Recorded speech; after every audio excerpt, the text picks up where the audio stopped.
శ్రీ గురుభ్యో నమః. మద్గురుదేవులు చిన్నరామచంద్రయార్ల వారి పాదపద్మములకు నమస్కరించుకుంటూ, శ్రీ సత్యానంద సత్యమయ్యార్ల వారికి నమస్కరించుకొని, శ్రీమద్ భాగవత కృష్ణదేశ కేంద్రుల వారు రచింపబడిన శక్తి ద్వయ నిరాశకంబైన శుద్ధ నిర్గుణ తత్వ కందార్థ దరువుల నుండి 9వ అధ్యాయము గురుమంత్ర ప్రతాపం నుండి 27వ కందార్థము క్రమ సంఖ్య 187. సతి కౌంగిట తత్పతి కౌంగిట సతియుజేరి పవళించి కలన్ మృతి చెంది మేలుకని సుస్థితులై ఒకరొకరి కట్టి శ్రేష్ట తెలుపుదురా సిగ్గెడలియా శ్రేష్ట నిల్పుదురా. ప్రతిలేని గురు బోధా స్థితి చెందట్లనే సంతత తిరిగి లేనెరుక గతి ఇట్టిదని దాని శ్రేష్ట తెలుపుదురా సిగ్గెడలియా శ్రేష్ట నిల్పుదురా. శ్రీ గురుభ్యో నమః. ఆత్మానాత్మరచితం అచల పూర్ణోపదేశికం నిశ్చలానంద నారాయణ గురోర్శిష్యం శ్రీశైలవంశాంబుధిరేవ జాతం శ్రీ పరమానంద శంకరేంద్రం గురుం భజామి.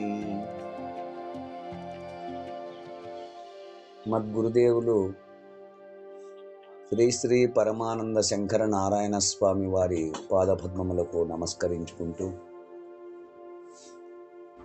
శ్రీమద్ భాగవత కృష్ణదేశ కేంద్ర ప్రభువులచే విరచితంబైన శక్తిద్వయ నిరాశకంబైన శుద్ధ నిర్గుణ తత్వ కందార్థ దరువులు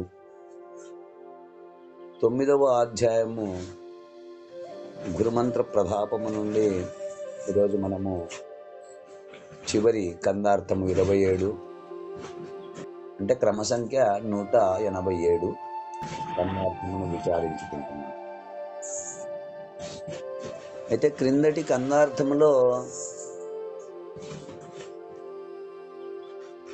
గురుడు గురుబోధ శిష్యుని కెరిగించేటి వేళ శిష్యుడు ఎరిగేటి వేళను ఇరువురు వైశ్వానర కర్పూరముల వలె వెలిగి అవల పొడదూపరోయి అట్లనే నీవిక్కడా తెలియమోయి అంటూ విచారించుకున్నాం. గురుమూర్తి శిష్యునికి పరిపూర్ణ బోధ తెలియపరిచేటప్పుడు, శిష్యుడు తెలుసుకునేటప్పుడు వారిరువురు అంటే ఆ గురు శిష్యులు ఇద్దరు అగ్ని కర్పూరముల వలె. ఇక్కడ అగ్ని అనగా ఆ గురువుతో పోల్చాము, కర్పూరమును శిష్యుడితో పోల్చాము. ఈ అగ్ని కర్పూరముల సంయోగముగా వెలిగి అట్లనే గురు శిష్యులు కూడా ఇద్దరు కలిసి విచారణ చేసి ఆ తర్వాత అగ్ని కర్పూరములు ఏ విధంగా కనపడవో తద్విధంగానే ఈ గురు శిష్యులు కూడా ఆ విధముగా నీవిక్కడ తెలుసుకును పరిపూర్ణము ఎరుకలను చక్కగా విచారించి తెలుసుకొని ఎరుకను విడిచుటయే గొప్పదైన పరిపూర్ణ బోధ అని ఆ విధంగా ఇరువురు గురు శిష్యులు రహితము అంటూ మనము నిన్నటి కందార్థములో విచారించుకున్నాం. ఇక తదుపరి కందార్థము చివరి కందార్థము 9వ అధ్యాయములో గురుమంత్ర ప్రతాపము 27వ కందార్థం అంటే క్రమ సంఖ్య 187 పరిపూర్ణ బోధ. సతి కౌంగిట తత్పతి కౌంగిట సతియుజేరి పవలించి కలన్ మృతి చెంది మేలుకని సుస్థితులై ఒకరికొకరి కట్టి శ్రేష్ట తెలుపుధూరా సిగ్గెడలి ఆ శ్రేష్ట నిల్పుధూరా ప్రతిలేని గురుబోధ స్థితి చెంద్యట్లనే సంతత తిరిగిలే నెరుక గతి ఇట్టిదని దాని శ్రేష్ట తెలుపుధూరా సిగ్గెడలి యా శ్రేష్ట నిల్పుధూరా. శిష్య, అయ్యా వివరించండి నాయన. సతి కౌగిట తత్పతి. కౌగిట అంటే ఏమిటంటే కౌగలించుకొనడమే. సతి అనగానెవరు అంటే భార్య. కౌగిట, కౌగిట్లో ఎవరు? తత్పతి. తత్పతి అనగా పురుషుని కౌగిట. ఆ తత్పతి కౌగిట సతియుజేది. సతియు అనగా స్త్రీ. అంటే ఈ భార్యాభర్తలు ఇరువురు కూడా అసంతానవంతులగుట. అసంతానవంతులు కావాలంటే ఏం చేయాలి? ఒక క్రియ జరగాలి, ఏదో ఒక క్రియ జరగాలి. అసంతానవంతులు కావాలి, మరి సంతానం కలగాలి. మనం కూడా సంతానవంతులగుట. మరి ఇంత క్రియ జరగాలంటే ఒకరి కౌగిట్లో ఒకరు కౌగిలించుకొని ఒక శయ్యపై అంటే ఏకశయ్యపై ఒకరిని ఒకరు ఆశ్రయించుకొని ఉన్న వేళ, ఏకశయ్యపై అంటే ఒకే ఆసనంపై ఒకే శయ్యపై ఒకరిని ఒకరు ఆశ్రయించుకొని ఉన్నటువంటి వేళలో పవలించి అనగా నిదురించి. ఇక ఆ క్రియ జరిగిన తర్వాత ఇంకేమైపోతుందో? నిద్రించి అంటే శయనించి అంటే నిద్రపోయి కలన్మృతి చెంది ఆ కలలో ఒకరికొకరు మరణించినట్లుగా భావన చెంది అంటే నిద్రపోయారు, అలసిపోయి నిద్రపోయారు. ఆ నిద్రపోయిన దాన్నే మృతి చెంది అనడం. ఆ నిద్రపోయేదాన్ని మృతి చెంది అనడం. ఇక మళ్ళీ ఆ కలలో ఒకరికొకరు మరణించినట్లుగా భావన చెంది మేలుకని, మెలకువ చెందిన తర్వాత సుస్థితులై ఇక స్థిరపరుచుకొని ఒకరినొకరు సముదాయించుకొని ఒకరినొకరు ఎదురెదురుగా చూచుకొని అట్టి శ్రేష్ట తెలుపుదురా. అంటే రాత్రి జరిగిన విషయాన్ని మళ్ళీ ఉదయం లేచి ఒకరికొకరు ఎదురుగా కూర్చొని ఆ సంగతిని గుర్తించుకుని మాట్లాడుకుందురా. ఆ స్వప్నావస్థ యందు వారు పొందిన భావమును మళ్ళీ ఒకరికొకరు వ్యక్తపరచుకుందురా. అంటే మాట్లాడుకుందురా అంటే మాట్లాడుకోరు. సిగ్గెడలి, సిగ్గు విడిచి ఆ శ్రేష్ట నిలుపుదురా. ఆ కళలో వారు పొందిన భావములు నిజమని భావిస్తారా మళ్ళీ? అంటే ఆ కళలో భార్యాభర్తలు ఇద్దరూ పరుండి కౌగలించుకొని రతించనగా రతి క్రీడ రతించిన పిదప గాఢ నిద్రాస్థితిలోనికి పోయి మళ్ళీ ఉదయమున మేలుకొనిన తర్వాత మళ్ళీ ఆ భార్యాభర్తలు ఇద్దరు ఒకరికొకరు రాత్రి జరుపుకున్న రతి క్రీడ ముచ్చటల గురించి చెప్పుకుందరా. ఎలా అంటే సిగ్గు విడిచి ఆ రాత్రి ఈ విధంగా క్రీడ ఈ విధముగా చేసుకున్నాము అని తిరిగి చేసుకొనగా మళ్ళీ ఉదయము ఆ గుర్తు చేసుకొనగలరా? ఒకరికొకరు ఎదురుగా కూర్చొని మాట్లాడుకొనగలరా? మాట్లాడుకోరు. అట్లునే ప్రతిలేని గురుబోధ స్థితి చెంది. ఇక్కడ ప్రతిలేని అనగానే ఏమిటి అంటే సాటి లేనటువంటిది. ఏది? గురుబోధ. అంటే పరిపూర్ణ బోధ యొక్క స్థితి, అట్టి స్థితి, అట్టి లక్షణము ఉంది.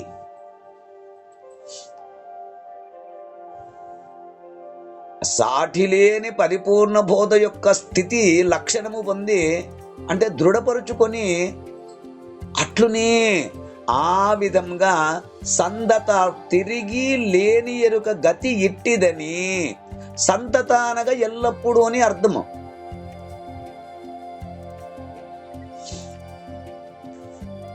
ఆ విధముగా సాటి లేనటువంటి పరిపూర్ణ బోధ యొక్క స్థితి చెంది లక్షణము పొంది దృఢపరుచుకున్న తర్వాత మళ్ళీ లేని ఎరుక గతి ఇట్టిది అని ఎల్లప్పుడూ బాగా విచారణ చేసి అస్వథాసిద్ధమైన పరిపూర్ణమునందు లేని గుర్తెరిగే శరీరము యొక్క ఉనికి.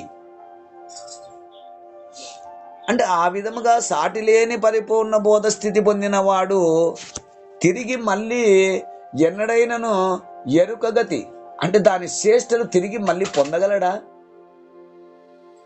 అంటే పొందలేడు.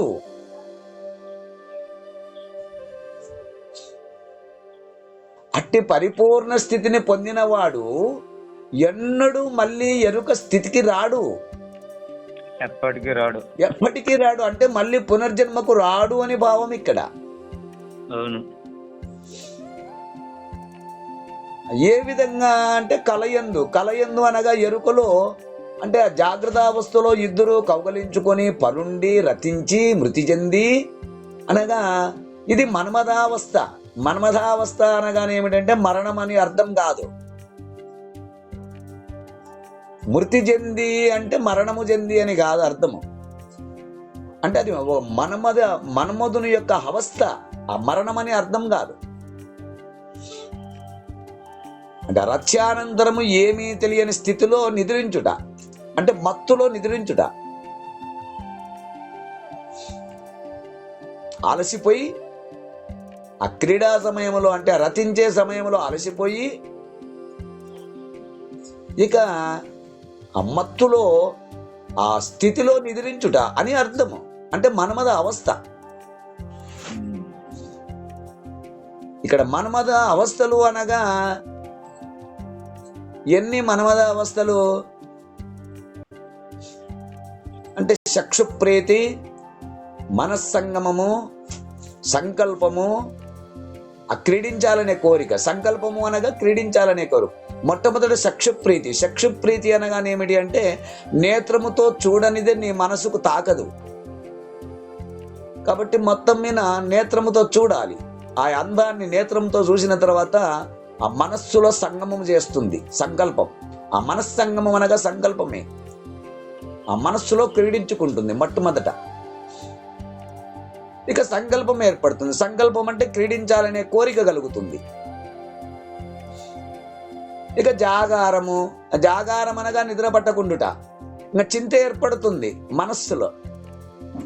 క్రీడించాలనే కోరిక పుట్టిన తర్వాత ఇక నిద్ర పట్టదు, ఏ పని చెయ్యదు. జాగారము అంటే నిద్ర పట్టకుండానే జాగారం. ఇక కార్ష్యము అనగానేమిటి అంటే నిద్ర పట్టకపోయినప్పుడు ఏమవుతుందంటే తనలో తాను కృషించుట.